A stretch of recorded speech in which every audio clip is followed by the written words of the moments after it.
البطولة في ظل تشكيلة ثابتة، جهاز فني ثابت. هنا والهامسون جول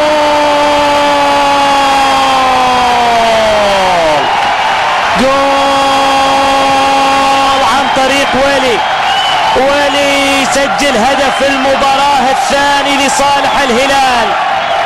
الزعيم يتقدم بثاني أهداف المباراة عن طريق السويدي والهامسون. شاهد الكرة التي لعبت من تياغو نيفيز، صانع الأول وصانع الثاني، وبلمسة واحدة كذلك بالقدم اليسرى إلى والهامسون يسجل منها هدف المباراة الثاني. هكذا ولا فلا يا والهامسون. هنا تياغو نيفيز أرسلها بشكل جيد، وضعها في الجهة اليمنى من حارس المرمى الحارس يوسف زعابي. هدفين نظيفين إذا لصالح